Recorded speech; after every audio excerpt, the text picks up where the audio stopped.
This is my review on one of my favorite horror classics. This Jennifer's Wife. It's a really good movie, actually. Uh, it's very self-aware, even more than Superman 3 of its story. And it has fun with the story and very likable characters. But the best part is the relationship. The most unusual, what makes this film so unusual is not the goofy and self-aware of itself. It's the relationship between Jennifer and Nikki, I think. Nikki, something like that. The best friends, and it focuses heavily on that, of how close they are. Even when Jennifer turns into, well, half demon.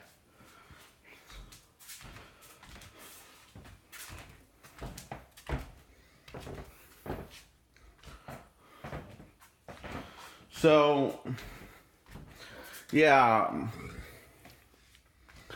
I'll tell you a little about the story, okay? The story is Jennifer and Nikki, after ditch her boyfriend, Nikki's boyfriend, Chip, and go to have girls' night out, and Jennifer and Nikki go to a concert together. And I'm just going to say, I think Jennifer is in the closet.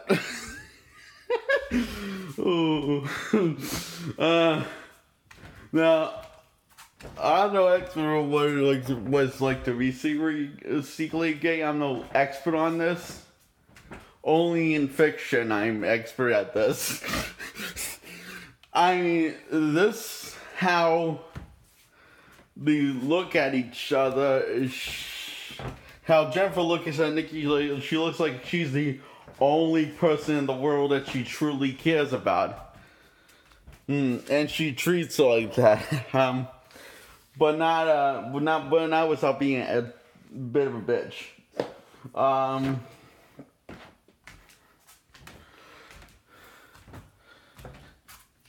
And the reason why I say this because it's pretty hinted at. So, in this film, throughout the entire 2-hour run, it's pretty hinted at. I'm revealing all my thoughts on the extended cut. Now, the extended cut is just longer. It doesn't really add anything to the story. It just makes the movie longer, which, yeah, I guess is kind of a sort of loosely based term for a sequel, but I want an actual sequel to this. So, because I really enjoy this film, it's like having, it's chapter 1, and then next thing you know, this the top of it, it's just chapter 2. This is my titty bed that Lydia and Dad got me.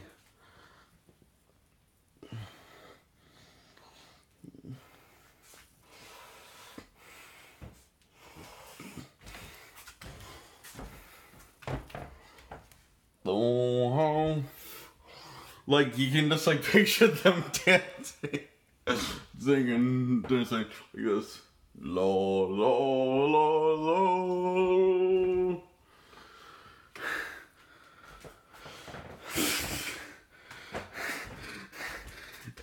And the do kind of dance together, and, Nikki seems a little heartbroken when Jennifer lets go as Nikki's hand when they are dancing together to a song Through the Trees.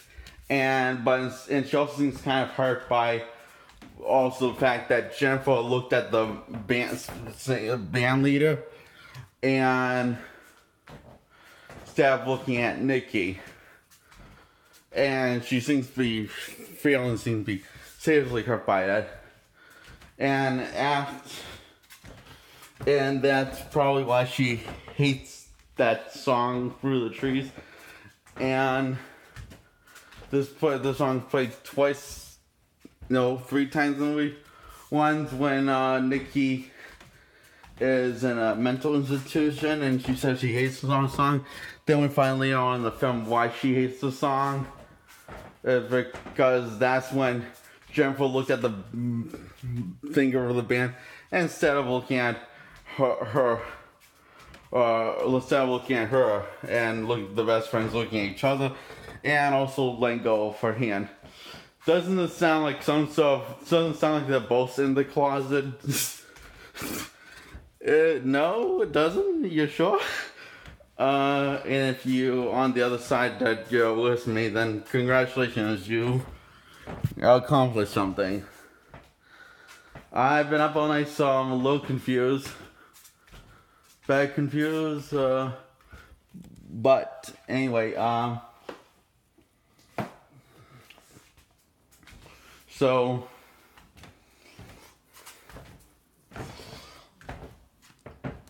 anyway, the band sacrificed Jennifer because she thinks she's a virgin when she hasn't been a virgin in a while.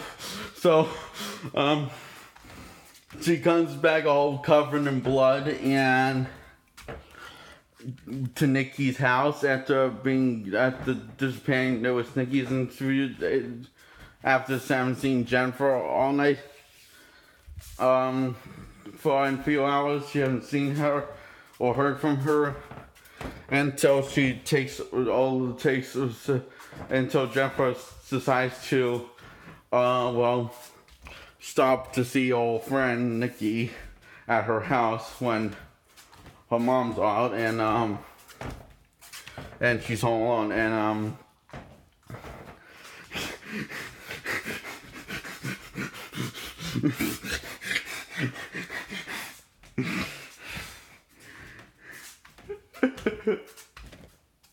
I don't know why people hate this film. I love this film. It's actually very creative in how it tells the story.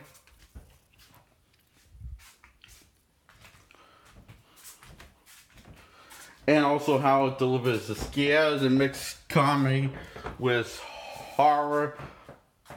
But it doesn't feel awkward like when Drag Me to Hell did it.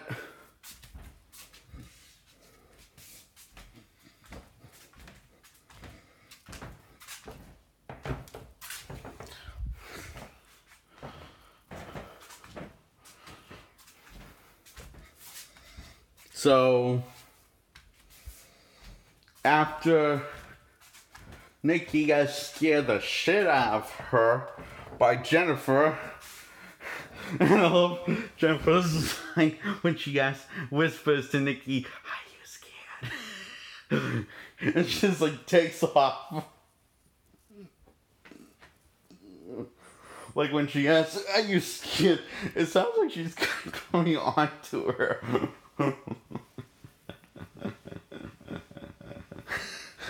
It sounds like that. She makes the one, you was scared sounds all dirty. And,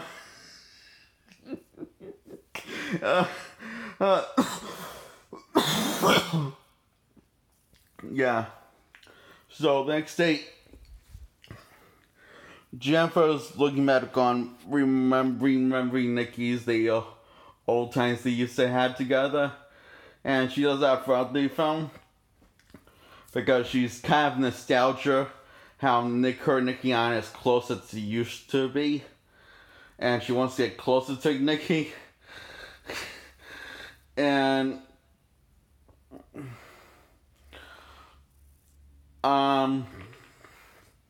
so the whole those two making out is not really out of nowhere. It does actually play a story. And because Jennifer wants to play boyfriend and girlfriend like they used to.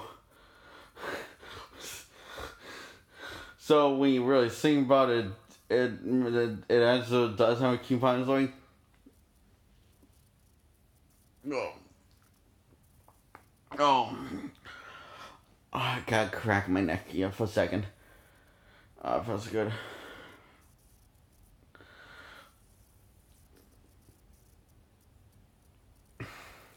I'm film that I've been wanting to review this film for a while, but I've been holding up because I never felt quite right for it. But I felt like I need to be in like guest own level of entry back, and I do now.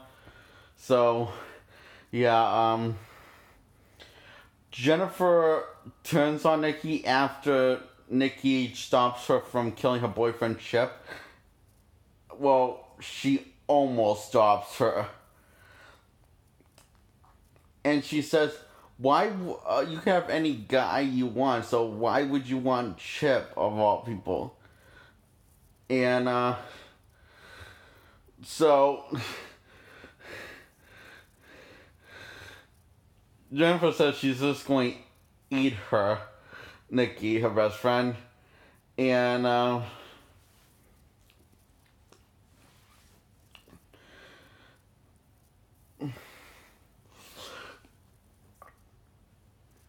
Nikki stabs Jennifer, and she asks if she has if she's on her period, and you just look like you're on your period. You won't have to have a tampon to stop the bleeding because you stabbed me, for stabbing me, and with the thing for killing your boyfriend. You wouldn't have to have something to stop the bleeding. And she says, it just not no. And she takes off, okay. And she just takes on, this calls this one Buds. And not mad at Nikki anymore. And not blaming her, killing her looks like. And, Nikki has a different plan to kill Jennifer, and she does.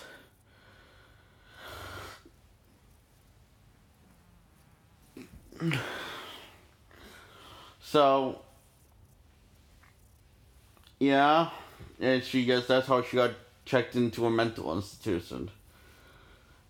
And, she breaks out of mental institution because she absorbed some of Jennifer's demon powers after killing her.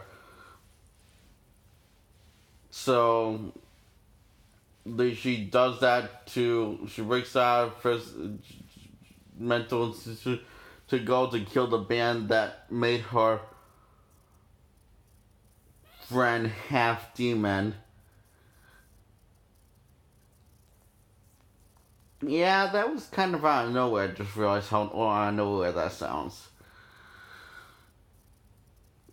And, okay.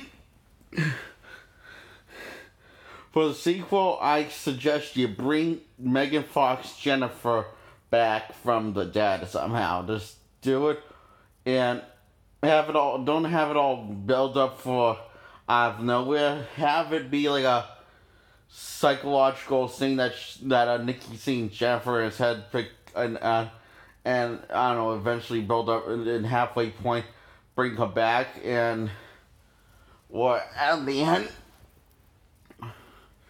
I would say just halfway point. That way, you give them time to rebuild trust and their relationship, and rebuild their relationship throughout the rest of the half of the film. And eventually they do. And they get the happily ever after. Oh, it's so funny. The life is so funny. I wanted a sequel to this movie, and people wanted a sequel to Saw. And look how that turned out.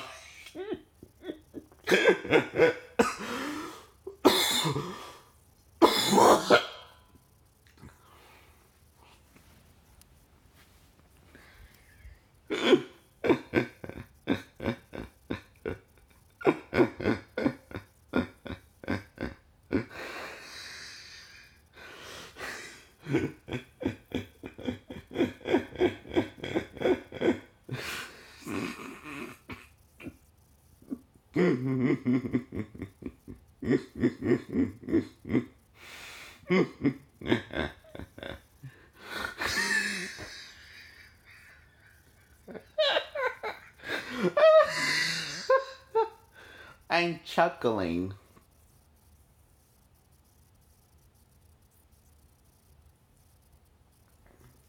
So yeah, I highly recommend this film, Miss Quinn. I say give it a watch. And that's it.